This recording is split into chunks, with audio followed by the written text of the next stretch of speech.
Creo que esta funciona. Sí. Muchas gracias Inés, muchas gracias Carlos. Yo admiro cuando la gente organiza un evento de este tipo porque es el esfuerzo personal que eso lleva, pues, y admiro a Carlos.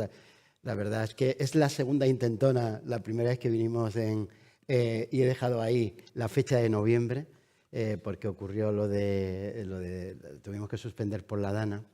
Y dije que ya había merecido la pena nada más que la cena que aquella noche tuvimos para volvernos a Sevilla. Agradezco también a los organizadores, a Caixa, la oportunidad de estar aquí hablando un poco de medicina como médico. Yo no solamente me siento cardiólogo, sino me siento fundamentalmente médico. Y yo esto de la edad lo tengo siempre un poco relativo. Cuando los pacientes vienen a mi consulta, veo pacientes todos los días, al margen de algunas intervenciones, y la gente todo el mundo se siente mayor. Da igual que tengas 40, da igual que tengas 35, da igual que tengas 70 y tantos. Y yo les digo, mírame a la cara. ¿Tú qué estás viendo aquí? ¿Y tú estás viendo un pediatra o un cardiólogo? Claro, para un pediatra la mayoría de la gente es mayor, pero para un cardiólogo no. Yo veo pacientes de 90 y tantos años con unas calidades de vida que son fundamentales. Hoy en día ya no tenemos solamente que ocuparnos de la salud, sino ocuparnos del bienestar. Es esencial que nosotros vivamos bien y ponerle vida a los años, no solamente años a nuestra vida, ¿no? Y para eso pues tenemos que ir adaptándonos a las determinadas circunstancias. ¿Sabéis? Os voy a poner unas diapositivas porque, claro, yo soy digital y pongo diapositivas. Y os voy a generar un escenario dando una buena noticia y una mala, o empiezo por la mala, ¿no? La realidad es que antes de que termine el año, pues unas 70.000 personas habrán tenido pues, un infarto en España. Y la mortalidad cardiovascular constituye en torno al 30% de las personas que fallecen en nuestro país. Y casi 700.000 personas pueden haber tenido una angina de pecho. La pregunta es si esto es una enfermedad de mayores o no. Nunca tenemos enfermedades mayores. Nosotros vamos gestando nuestra enfermedad cuando somos pequeños, porque nos tomamos nuestras hamburguesas cuando tenemos 16 años, 18, cuando nos fumamos a los 30, y al final es una secuencia de factores de riesgo que vamos viviendo a lo largo de nuestra vida que nos llevan a tener pues un infarto. Pues la edad del infarto está en torno a los 55, 60 años en el hombre y unos 10 años más tarde en las mujeres. ¿Y esto es una enfermedad de mayores? Bueno, los mayores somos los que estamos padeciendo las enfermedades del sistema circulatorio, que no solamente es el infarto, sino también es el accidente cerebrovascular. El accidente cerebrovascular es mucho más frecuente en mujeres cuando tienen aproximadamente unos 70 años, ¿no? Y estamos gestando una patología que la vamos a tener cuando somos mayores o si la hemos tenido de jóvenes, de mayores estamos viviendo las secuelas y tenemos que volver a cuidarnos, ¿no? Para que os hagáis una idea, una de las arritmias más frecuentes del corazón se llama fibrilación auricular. La mayoría de vosotros estáis acostumbrados a oír la palabra sintrón. Sintrón es un anticoagulante que se da a las personas que tienen arritmias en el corazón para no tener un ictus. Y el sintrón o los anticoagulantes protege de una arritmia que a la edad de 80 años lo tienen el 20% de la población. Es una arritmia muy prevalente, muy frecuente.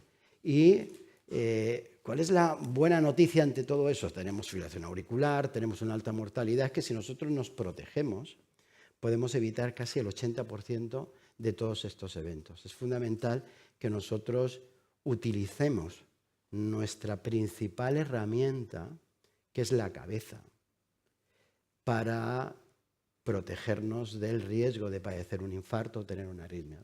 Estamos muy acostumbrados a la tecnología. La medicina cardiovascular ha tenido una evolución tecnológica en estos últimos años, en las últimas décadas, muy, muy importante. La gente me pregunta, y ahora está súper de moda la inteligencia artificial, y la gente me pregunta que, oye, ¿estáis vosotros utilizando inteligencia artificial? Me lo preguntan pues casi a diario, en el hospital, Nosotros estamos teniendo una transformación digital importante en la sanidad y en el mundo cardiovascular, y esa transformación digital nos ha llevado a buscar una medicina que intentamos que sea cada vez más personalizada, o sea, que cada persona al final es un mundo y que sea además muy precisa, vaya muy directa a la enfermedad y luego además sea predictiva, es decir, que nosotros seamos capaces de predecir si alguien va a tener o no un infarto, una arritmia o qué le está pasando. Y para eso utilizamos mucha información. Los famosos Big Data, utilizamos mucha información. Y la inteligencia artificial pues hace una paella fantástica con toda la información que nos da ese Big Data, ese volumen de datos que nosotros obtenemos fundamentalmente pues, de la genómica, de la información que nos da la imagen. ¿Cómo hemos llegado nosotros aquí? Nosotros, esta revolución tecnológica que es importante que vayamos nosotros conociendo, porque conocer las herramientas que tenemos nos permite usarlas y usarlas en nuestro beneficio. Y esto no es el fruto de la inteligencia artificial. Este es René Laennec. René Laennec era un médico francés, tiene una universidad en el sur de Francia, porque este médico se le ocurrió hace 200 años. ¿Sabéis cómo auscultábamos los médicos hace 200 años? Poníamos el oído directamente en el pecho de la persona. Y este médico un día se le ocurre, le llaman a atender a la mujer de uno de sus buenos amigos. Y cuando fue, recordó, porque tenía pudor, al poner el oído en el pecho de una mujer con la que convivía y estaba casi diario con ella, la mujer de su amigo, pues recordó que había visto a unos chavales en un tronco hueco percutiendo en un lado del tronco y el otro poniendo el oído y amplificaban el sonido. Y entonces él, cuando llega a la habitación, se le ocurre coger un folio o una cuartilla o lo que fuera, la dobla, coloca el oído, el inicio del fonendoscopio. Esta es la herramienta que tiene más canas para el cardiólogo. Este es Jimmy. Jimmy es el perro en el que se hizo el primer electrocardiograma. El primer electrocardiograma tenía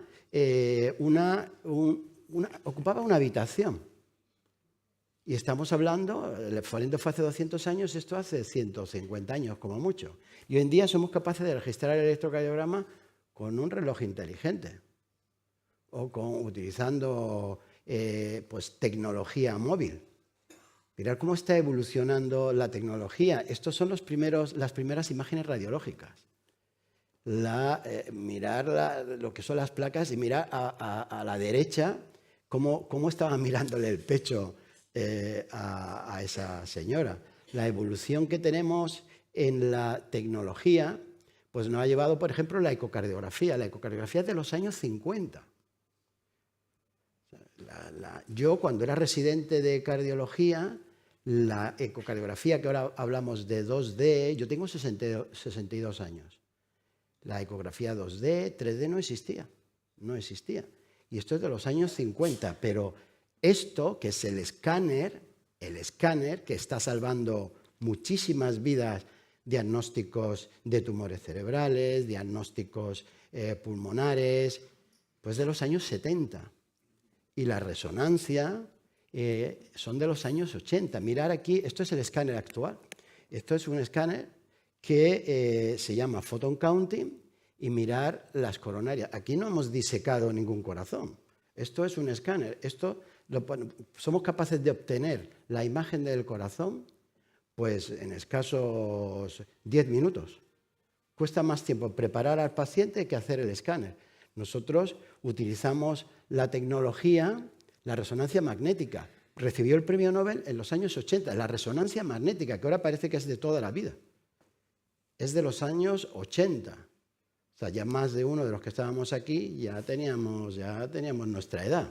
Es decir, que la revolución y la transformación digital y la tecnología que ha tenido la cardiología y la medicina cardiovascular, que es la principal causa de mortalidad en el mundo en el que vivimos, en el mundo occidental, pues nos ha permitido tener imágenes como esta. Estos son los flujos del corazón. Y esto es porque hacemos una resonancia. Somos capaces de ver cómo el flujo del corazón, cómo se mueve, cuando hay obstrucciones. El análisis de esos flujos nos ha llevado pues que al final, mirad, ¿cómo han sido las herramientas que nosotros hemos usado en estos últimos años? Del siglo XIX, desde el fonendoscopio de René hasta el siglo XXI. Mira, esto es el electrocardiograma, el brain scanner, y cómo hemos tenido una transformación digital y una transformación tecnológica en estos últimos años que nos permite, pues, hoy en día a alguien le da un infarto agudo de miocardio, utilizamos el código infarto o el ictus. Es fundamental hoy en día, hay muchas mujeres aquí, en torno a 70, 70 y tantos años, tener claro cuáles son los síntomas que nos pueden alertar de un ictus o un infarto, porque es que los podemos evitar el problema. Es que se puede solucionar.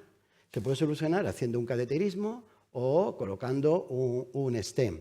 Entonces nosotros hemos tenido en estos últimos años una transformación digital que ha unido la imagen, esas pruebas que os he dado de resonancia, de TAC, que han unido la imagen, que estamos utilizando la genómica, los estudios genéticos y los datos clínicos y los biosensores. ¿De qué se trata esto de los biosensores? Que es un tema muy importante para los que somos más mayores. Los biosensores es la capacidad que tenemos nosotros mediante dispositivos móviles de detectar la tensión arterial en la casa, de detectar cifras, por ejemplo, del colesterol o el azúcar en la casa, con aparatitos en la casa, la capacidad de detectar el electrocardiograma.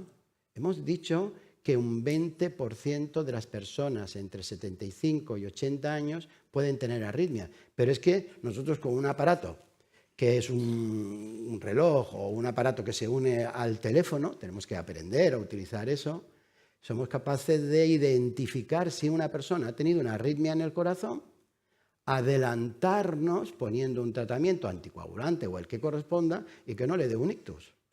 Porque no hay nada peor que el problema que cuando a alguien le da un ictus. Entonces, este es el presente de la cardiología y de la medicina actual. El uso de dispositivos móviles que nos van a permitir registrar señales de nuestro corazón, de la sangre, la glucosa, el colesterol, en cualquier sitio del mundo.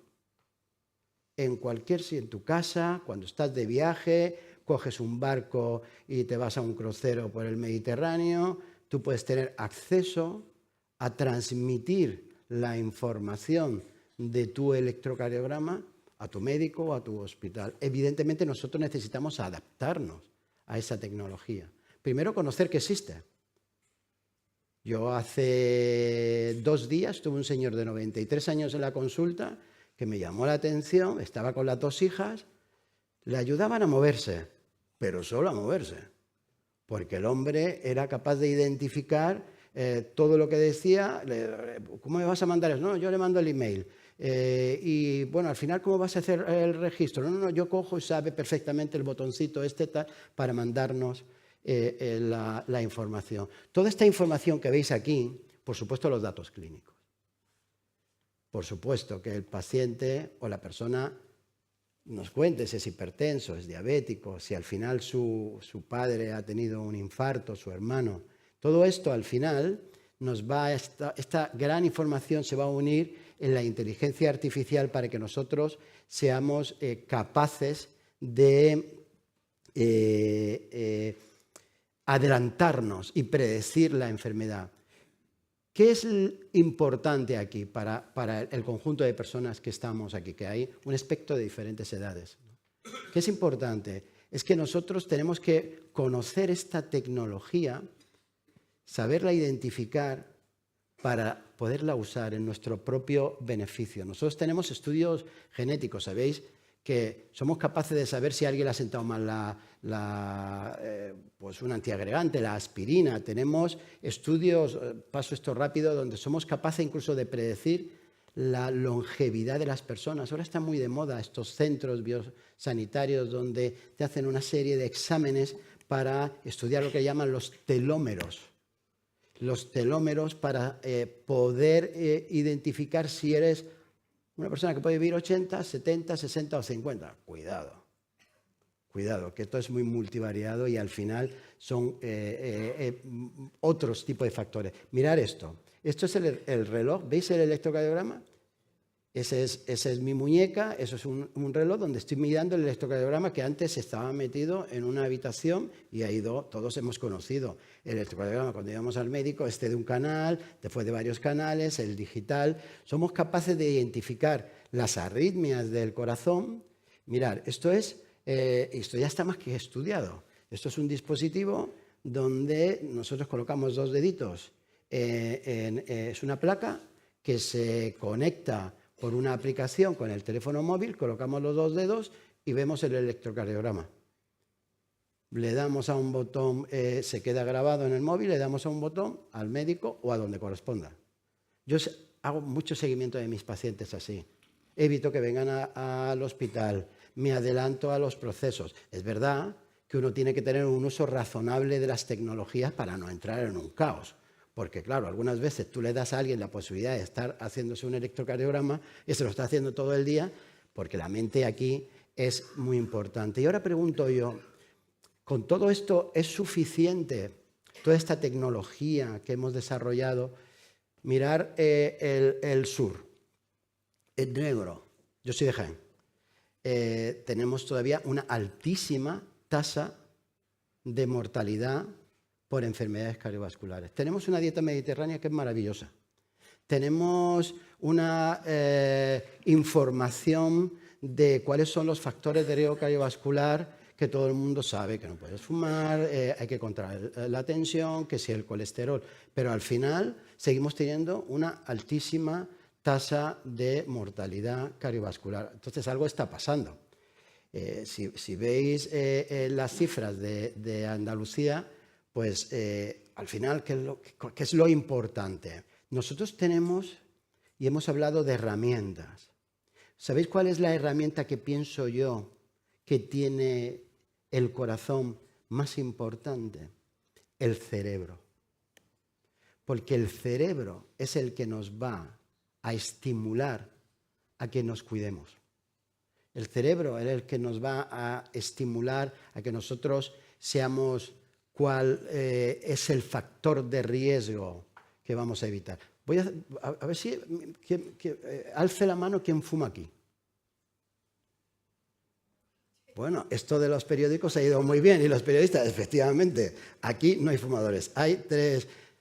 Mis estudiantes de la universidad, yo hago esto y en medicina son muchas chicas. Hay muchas, el 90%, os aseguro que más de la mitad de la clase hace así. No sé lo que está pasando. Y esto es como una vuelta atrás en el control de los factores. A lo mejor necesitan que esta herramienta funcione algo mejor. Y esta herramienta se la hemos puesto a las personas más mayores en el cuidado, ¿no? Los factores de riesgo, todo el mundo conoce los factores de riesgo. Hay factores de riesgo que nosotros no somos capaces de controlar. ¿Qué vamos a hacer si nosotros venimos de una raza donde nuestro padre le dio un ictus o le dio un infarto? Hay cosas, pero hay muchos que sí podemos controlar. Nosotros podemos poner a raya nuestra tensión, podemos poner a raya el azúcar, podemos poner a raya el colesterol. Por supuesto que hay factores de riesgo que nosotros. Pero hay aquí uno que es con el que yo voy a terminar este rato hablando con vosotros, que es las emociones. Muchas veces no le damos la suficiente importancia a el papel que juega el estrés, las cargas emocionales en la salud cardiovascular. Si nosotros dormimos 3 horas, estamos dañando nuestro corazón. Si nosotros no descansamos, estamos dañando nuestro corazón. Si nosotros vivimos apresurados con la agenda, dañamos. Si nosotros llegamos tarde porque hemos tenido 14 cosas en una agenda, estamos dañando nuestro corazón. O sea, la situación, os lo dice un estresado. de la vida, ¿no? Que alguien que vive, al final las emociones son fundamentales. Cuando nosotros, alguien me pregunta, oye, José Ángel, ¿cómo podemos, qué crees tú que puede ser una de las mejores recomendaciones que tú puedes hacer a alguien para que cuide su corazón? Y volveremos a las emociones. El ejercicio. La dieta es muy importante. Tenemos una dieta mediterránea donde tenemos las frutas, las verduras, el pescado, nuestro aceite de oliva virgen extra. Pero si yo tuviera que decir un factor de riesgo para controlar, es el sedentarismo. Y en las personas que estamos aquí, de diversas edades, no es andar solo. Está bien andar. Pero hoy en día tenemos muy claro que hay que hacer músculo. Hay que hacer musculación.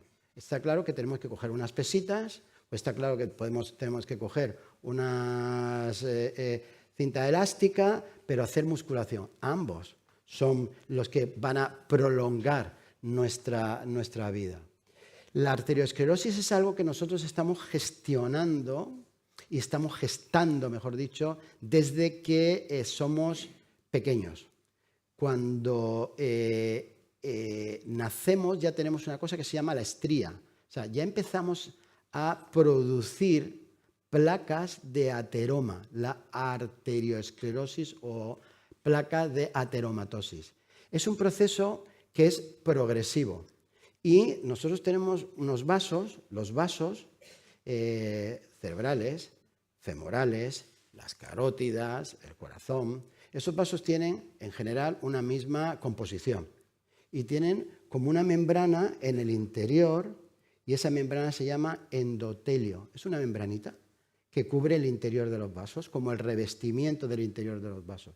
Sabemos que las enfermedades del corazón, las enfermedades del sistema circulatorio que afectan a nuestro cerebro, la arteriosclerosis cerebral, es una causa de demencia e influye mucho en el Alzheimer.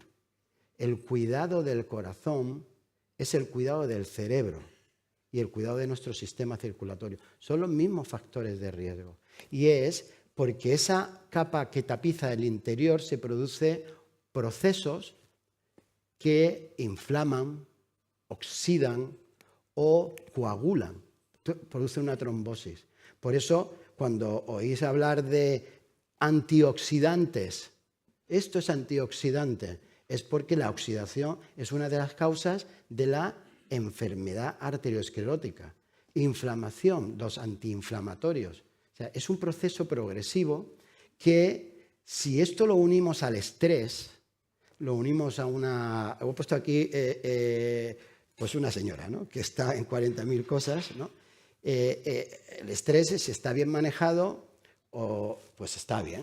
O sea, cuando tú tienes que dar una charla o cuando tú tienes que resolver algún problema, yo estoy ante una intervención, pues estar activo y con cierto grado de catecolaminas puestas, eso está bien, es beneficioso y además beneficia a mi paciente que yo no esté apavado, obviamente, ¿no? El estrés bien manejado, que te ayuda a cumplir tus objetivos, está bien.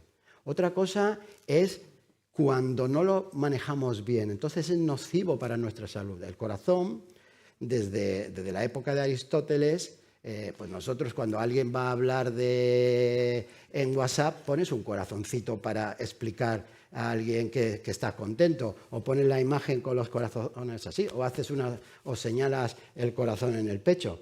Clásicamente sabemos la relación bidireccional que existe entre el corazón y nuestro cerebro, entre nuestro cerebro y nuestro corazón. Y de hecho, desde la época de Aristóteles se consideraba el santuario del alma, las escrituras.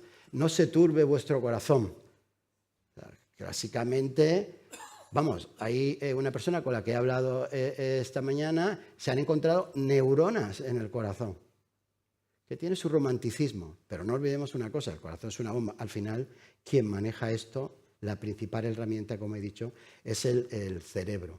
Esa asociación bidireccional entre el corazón y el cerebro es crucial para el control de nuestros factores de riesgo. Nosotros Podemos utilizar muchas herramientas. Os puedo poner un biosensor que tengáis en la casa con un aparatito. Podéis aprender el aparatito fantásticamente, le podéis dar al móvil, le podéis tal, y puede llegarme a mí y puede tener una arritmia. Pero si habéis pegado un disgusto en casa, por la razón que sea, está dañando vuestro corazón, vuestro cerebro, vuestras arterias. Y esa asociación bidireccional la vais a entender fácilmente con un ejemplo. Si yo se me acelera el corazón, pues me voy a preocupar. Pero es que si me preocupo, se me acelera el corazón. Obviamente, nosotros tenemos unos mecanismos neurovegetativos, una serie de conexiones que nos unen el cerebro con el corazón. Mirad, el 20% de los pacientes que tienen un evento coronario es un infarto.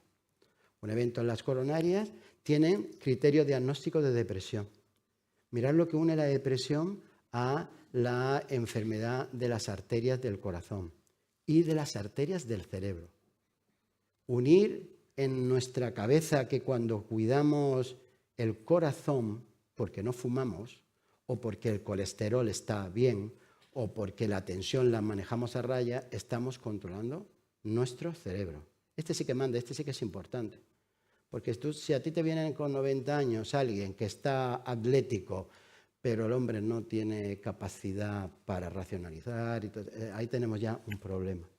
La depresión, además, duplica el riesgo de alguien que ha tenido un infarto de volverlo a tener. Duplica el riesgo. Es decir, nosotros cuando alguien ha tenido un problema cardiovascular, un ictus, o un infarto o angina de pecho, cuidar la depresión es crucial. Mirar esto, la importancia de no sentirse solo. Este es un gatito y un perrito. En casa tengo yo 3 perros. Yo no estoy solo, tengo 4 hijos y tengo un lío en casa, pero encima tenemos 3 perros, ¿no? Los animales de compañía, las personas que están solas, por las razones que sean, se ha visto que el riesgo cardiovascular disminuye de forma significativa. Es curioso, más con perros que con gatos, no entiendo yo la razón, pero sobre todo con perros. Pero sencillamente un animal de compañía. Las mujeres tenéis la suerte que hasta que llega la edad de la menopausia estáis súper protegidas del riesgo cardiovascular. Pero viene el efecto rebote cuando perdéis los estrógenos. Ahí eso es un momento donde el riesgo de tener un ictus o tener un infarto es mayor que en los hombres. Mirad, las estadísticas del año pasado, súper recientes, la principal causa de mortalidad en los hombres es el infarto. En las mujeres, el ictus. Es un riesgo, pero lo curamos de la misma manera. Afortunadamente, tenemos la misma capacidad de prevenirlo. Los estrógenos, además, cuando eres joven, o tienes los estrógenos, hasta los 50 años, o la edad que corresponda, además, si tú tienes estrés, el estrés te atenúan los efectos nocivos que tiene el estrés sobre el endotelio. Endotelio, esa capita que es la responsable de todo lo que nos pasa cuando tenemos un infarto. Hay un síndrome que es el síndrome de corazón roto, que es una miocardiopatía de estrés. Mirad la relación que existe entre el cerebro y las enfermedades del sistema circulatorio. Esto es una enfermedad donde alguien llega a su casa y le dicen que se ha muerto un familiar. Y de repente tiene un proceso de catecolaminas que produce parecido a un infarto. No es puro de las arterias del corazón, sino produce un daño muy importante en el corazón. Pero cuidado, no solamente te tienen que decir que se te ha muerto alguien, es que tú vas y de repente te encuentras 50 amigos que no los esperabas y tu mujer te ha preparado una fiesta y te puede dar el síndrome de corazón roto. Cuidado con las buenas noticias también cuando vienen, hay que saberlas gestionar, no solamente las malas, ¿no? El estrés, el síndrome coronario agudo es la causa más frecuente. El síndrome coronario agudo, coronario de coronarias, síndrome de síntomas agudo de un infarto. Es la causa más frecuente de que se produzca un proceso que une el estrés con un infarto. Os pongo 2 ejemplos. El fútbol, también el Barça, el fútbol, ¿no? Yo soy del Madrid, ¿qué vamos a hacer? Y yo le aconsejo a mis pacientes que no vean los penaltis. Digo, llega y les digo, tú te vas a otra habitación. Claro, si tienes la mala suerte de estar en el campo de fútbol, no sé cómo lo puedes hacer, ¿no?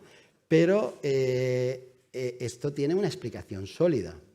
Mirad, esto es en el Campeonato Europeo de Fútbol y la final con Holanda. Aumentó la mortalidad en Holanda los días que jugaba la selección holandesa. Esto está publicado, pero mirad esto. Estos son picos. 1, 2, 3, 4, 5, 6, 8. Lo que tenéis en rojo. Y lo demás son días que no jugaba la selección alemana. 1, 2, 3, 4, 5, 6, 7 coincide con los días que jugaba la selección alemana. ¿Sabéis lo que indica la barra de la izquierda? Eventos del corazón, infarto. Cada día que jugaba la selección alemana en Alemania, y esto está publicado en una de las revistas más importantes, se llama New England, de la revista, cada vez que había jugado la selección alemana, se morían un pilón de gente. No te falta ir al campo de fútbol. O sea, si estás en tu casa, yo, en serio, hay que evitar estos descargas de catecolaminas en algunas personas, porque al final las emociones son cruciales. Y coincidía con dos, esto ya es como curiosidad, los penalti y cuando tiraban una falta y la fallaban. Los penaltis tienen más sentido de la falta, pues no lo sé muy bien. La mortalidad cardiovascular al final, tenemos claro que el estrés, las emociones, es un factor de riesgo cardiovascular. Y eso, en un perfil de gente como los que estamos aquí, donde fuman solamente 2 personas, donde vuestro médico probablemente esté controlando bien la tensión arterial, donde hagáis analíticas de repetición cada X tiempo y sepáis el colesterol, algunas veces nos olvidamos de esto, nos olvidamos del papel que tienen las emociones. Algunas veces no lo podemos evitar, pero si uno se tiene que ir a otra habitación cuando hay una discusión, pues te vas a una habitación y si tienes que decir, pues vale, ya está, pues no discuto. Eso es muy importante. La formación del trombo al final con el estrés es algo que tenemos que evitarlo, ¿no? Este es un dibujo de Leonardo da Vinci. Yo soy una persona que me gusta la pintura, me gusta y soy un enamorado de la obra de Leonardo da Vinci desde que soy muy joven. Mirar el dibujo que él hacía hace 500 años. Cuidado, más de 500 años, ¿eh? Y esto es el escáner. Nosotros estamos utilizamos tecnología que tenemos que transmitirle a nuestros pacientes, a vosotros, a la gente, buscando bienestar, no solamente salud, bienestar. Porque si nosotros tenemos bien la cabeza, tenemos una cabeza sana, pero nos va a permitir pues, ver la tele, leer, adaptarnos a la tecnología. Es crucial el bienestar. Y estamos utilizando el mismo corazón que Leonardo da Vinci dibujaba hace 500 años para hacer cada vez con nuestra tecnología una medicina, como introduje al principio, cada vez más precisa, con más capacidad de acertar. Utilizamos inteligencia artificial, utilizamos mucha tecnología. Yo utilizo la inteligencia artificial hace 15 años en muchas cosas. La tecnología o la evolución de los últimos... Ahora estoy probando un sistema que se llama Scribe, que pongo una tablet encima de la consulta, la mesa, hablo con el paciente y me recoge toda la historia clínica. Pero además que me está recogiendo toda la historia clínica, a la vez que estoy hablando con él, si está la hermana, la prima o quien sea, interfiere en la historia clínica, reconoce que no es el paciente. Pero es que además, si yo digo, te tengo que hacer una analítica, me va directamente al programa y me pide una analítica. Y digo, te tiene que ver el neurólogo y me pide la consulta con el neurólogo. Es decir, esto, como decía que él, no lo van a conocer ni la madre que lo parió dentro de 10 años o 5 años. Es increíble la evolución tecnológica. Yo soy del Amstrad de 256K. Mi tesis doctoral era con 256K. O sea, que eso, hoy en día una imagen no aguanta eso. O sea, y es increíble. Yo hice la tesis doctoral con eso. Yo soy también de la época de la televisión en blanco y negro, y cuando veía el verde en el césped era increíble. Telefunken pal color era aquella televisión. Al final nosotros estamos buscando una medicina que sea precisa, pero es que este tema de la mente es fundamental. Nosotros no podemos dejar de mirar a los pacientes y a la gente a los ojos. Eso en todos los sitios, al final. Nosotros tenemos que saber buscar la transición de la era digital, ahora con la inteligencia artificial, para poder acercarnos y mirar a los pacientes. Hacerle que vengan lo menos posible al hospital si no es necesario. Ahorrarle que cojan un taxi, el autobús. Si al final van a enseñarnos una analítica, mándame la analítica por un sistema. Obviamente, si tú al final te puedes hacer una prueba y no tienes que venir al hospital y yo la puedo recoger o nos podemos comunicar de forma no presencial, por supuesto que hay que hacer. Si yo puedo recoger 15 datos y al final sacar una conclusión, por supuesto que hay que hacerlo. Pero al final, cuando el paciente necesita hablar contigo, tiene que hablar contigo. Y ese carácter humano yo creo que es fundamental para buscar el bienestar. Estoy acabando ya. Mirad, este es Keith y Flack. Yo soy una persona que yo creo, le doy mucho valor a la historia de la medicina. Lo que han hecho los mayores, lo que hace la gente en la historia, yo creo que hay que reconocerlo. Yo he intentado, yo tengo 4 hijos, hay uno que se dedica a la medicina, he intentado que él y a los demás, que ellos entiendan el reconocimiento que hay que hacerle a los mayores.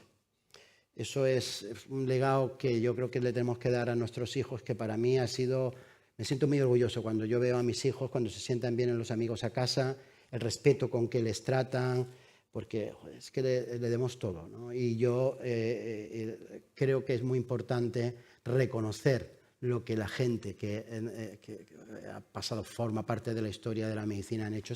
Estos fueron los que describieron un nodo que es el que marca el paso del corazón, que se llama nodo sinusal. Es el marcapasos del corazón. Y el marcapasos del corazón hace que el corazón lata más de 100.000 veces al día. Y en cada latido mueve 5 litros. 5 litros en cada latido. Si metéis ese 5 delante de los 100.000, os daréis cuenta lo que es capaz de mover en volumen nuestro corazón en un día. Es lógico que se canse. Es lógico que nosotros tengamos que cuidar nuestro corazón, porque es que, claro, esto es, las caderas fastidian, pero el corazón es una cosa que es lógico que se canse, ¿no? Y Keith, que era una persona, estos son británicos, es una persona con una enorme capacidad de predicción, estos recibieron el premio Nobel. Él decía que el curso de la historia se determina no solamente por lo que ocurre en el cielo, sino también lo que es nuestro corazón, es capaz de mandar nuestro corazón.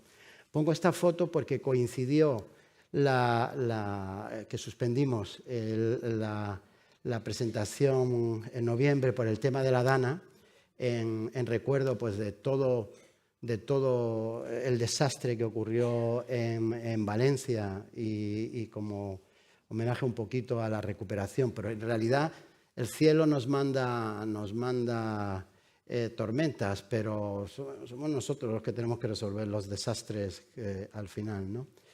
Os agradezco mucho vuestra asistencia y muchas gracias por vuestra atención.